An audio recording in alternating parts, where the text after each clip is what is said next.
Hi everyone, welcome back to Cassandra's Plants. Today, as requested, I'm going to be doing a little growth update on the 6 boxes that I've got from Barry's Cactus Club so far. So as you can see, I've got them from month 1 all the way over to the most recent one that we've got, that we put the video up for of the unboxing today. Just to show you how they've survived, how they're growing, and the sort of condition that they're in since we've got them. So this one was the first one that we got in June. And this is the Haworthia achanata, the one that always gets confused with the fasciata, but this is the achanata, I think. Even now I'm questioning which one it is, but it's one of them. And this is okay. I don't think it's grown particularly much. This one sits on my bathroom windowsill in bright light, and it seems okay. It's not really done very much at all, to be honest, but that's fine. It fits in the pot lovely. I have actually put it in a slightly bigger pot because it was quite far down. It sort of was sat really low, so I did put it in a tiny little bit bigger pot. But yeah, it's fine. It's not dead, so I guess that's something. And it's still nice and healthy, and it looks okay. So that's the Haworthia. Then in July, we got the blue torch cactus, or the Plesiosaurus. So this is probably my favourite one of all. This sits in my kitchen. You've obviously got 5 plants in there all together, and it is this awesome bluey green colour, and I think it's my favourite pot as well. Oh, didn't tip it up. That's my favourite pot. So this one's doing really well. It's put out some lovely new growth. You can see on the top that it's growing really nice, and hoping eventually I will have to split this up because it will get too big for the pot that it's in. But that's that one from June. It's doing really well. Now moving on to the next one.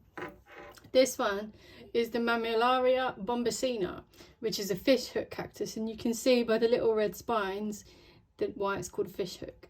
Now this one sits on my windowsill, and you know, considering the amount of time we've had it, I would have thought it would have done something, but no, hasn't done anything, hasn't shown any signs of growth, hasn't done anything.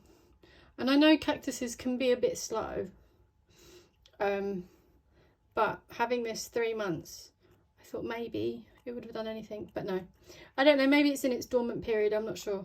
For this type of cactus it could be, and that could be the reason why. But it's still beautifully healthy, and it's quite pretty to look at. If you get one of those fish hooks in your fingers though, you definitely know about it. So it's not ideal, but as a cactus, wonderful little cactus. Then this one, and I'm trying desperately to remember the name of this one. This is what they call the snow pole cactus, and you can see because it's quite fluffy. Snow pole. It's a type of Espetoa, and I think it's Blossofeldium, but I could be wrong. But snow pole cactus, and I do like this pot as well. It's quite a funky pot, but again, like the bombasina, it hasn't really done anything. I can't really say that it's had any new growth on it, but it's still pretty cool to look at, and it lives next to the bombasina on the windowsill, so maybe it's because I've got them both in the same place that they haven't really done anything, I don't know. But that's that one. Then we have this one, which is the Echinopsis subtenuata, which I know as the Easter lily cactus, but I think they called it something else. And I just like these because they're fluffy. I mean, I wouldn't touch it because it's, you know, the fluffy ones are the ones that really get stuck in you, are hard to get out. But yeah, this is a really beautiful specimen. As you can see, there's some new fluffy bits appearing in the middle, which is great. And I've seen the flowers on these ones, and they're awesome. So I'm really hoping I can get it to flower in the spring or in the summer. But that's that one, Easter lily cactus. And then finally, as you see in the most recent video, this one, the blue candle cactus, very much like the blue torch. See, they're very similar colour. It is the Metrozillans geometrans, something like that. I'm so rubbish with these Latin names.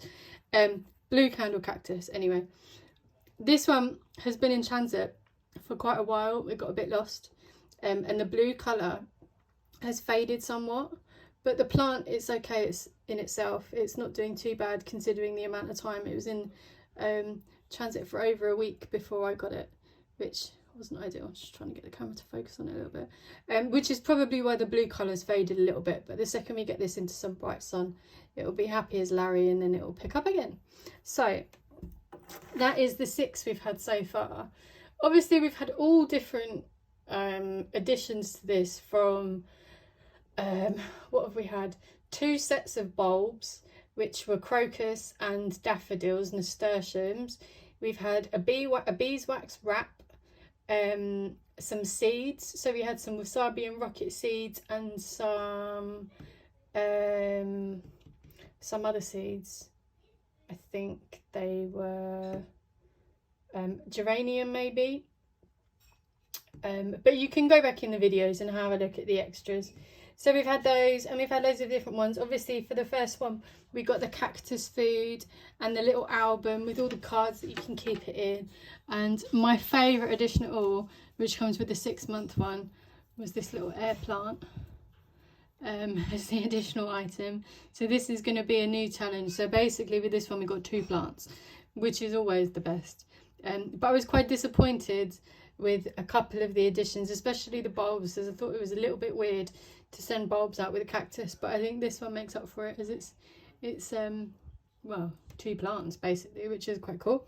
But that's that one. So if you are a member of Barry's Cactus Club like me, and you know, have had different growth patterns on your cactus, or you keep them in different locations, or you know, you've noticed anything, or even if you've had trouble with one of them, pop a comment in there. Let's compare notes and let's have a look at how well we're all doing. That would be awesome. And let me know if you're going to carry on past the 6-month mark. I'm not 100% decided yet whether I will. I'm tempted to see it through to 12 months just to see the full range, as I imagine they might start sending out the same thing. I've known other subscription boxes, when they get to 12 months they sort of start recycling the same plants, because a lot of people don't go over the 12-month mark, but we'll see. Let me know what you think of them all so far, or if you've even got any other recommendations of other subscription boxes that I can try. And as always, if you like our videos, give us a subscribe and a like, and I'll see you all again soon.